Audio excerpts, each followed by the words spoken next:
আজ খুবই একটা আওয়ামী লীগ সমর্থন যারা করেন, যারা আওয়ামী লীগে বিশ্বাস করেন, তাদের জন্য খুব জঘন্যতম একটা দিন। তাদের কখনো তারা এই কথাটা ভুলবেন না, এরকম একটা দিন। কারণ আজকে 32 নম্বরের যে বাড়ি, যে ইতিহাস, সেই ইতিহাস মিডিয়া দেওয়ার জন্য একটা প্রয়াস, সে প্রয়াস অনুযায়ী 32 নম্বর বাড়িটা ভেঙে দেওয়া হয়েছে। আসলে এটা মানে মানে আমার বিশ্লেষণ অনুযায়ী অনেক আগে হয়ে যাওয়া উচিত ছিল, সেটা অনেক পরে হয়েছে। কিন্তু এতদিন পরে হওয়ার পর একটা জিনিস লক্ষ্য করলাম, কিছু ভিডিও দেখলাম, কিছু মানুষের কথা শুনলাম, কিছু মানুষের বহিঃপ্রকাশ যেটা পাইলাম সেটা হচ্ছে এরকম যে মানুষ না মানে অনেক খুশি ব্যাপারটা করতে পারি না। মানে এটা কতটা যে ভয়ঙ্কর মানুষের, মানে কি বলুন, এটা ভাষায় প্রকাশ করার মতো না। মানুষের ক্ষোভের শেষ নেই।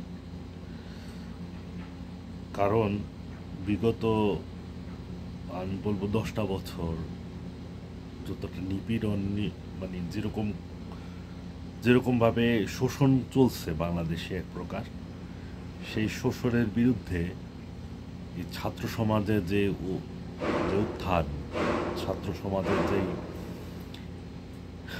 স্বৈরাচার বিরোধী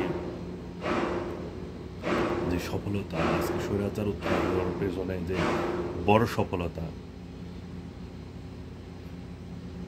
তা আসলে এই 32 নম্বর বাড়ি তো ছোটোখাটো ঘটনা।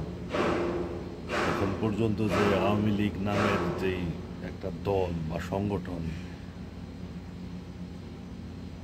এদেরকে যে এখনো মানে কোনো কিছু বলে নাই, করে নাই, এটি অনেক কিছু। আমি হয়তো আমার কথা কারো ভালো লাগতে নাও পারে, এটাই স্বাভাবিক ঘটনা, হয়তো কারো ভালো লাগতে পারে।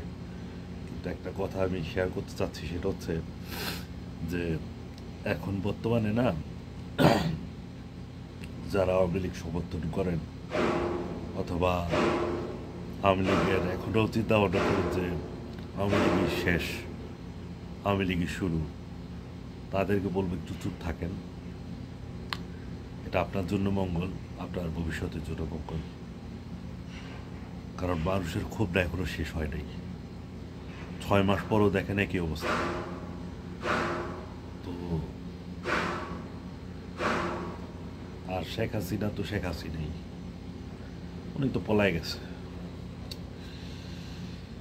আস্তাগফিরুল্লাহ আল আজিম। মানুষের যে সংগঠনের জন্য আস্তাগফিরুল্লাহ করা উচিত।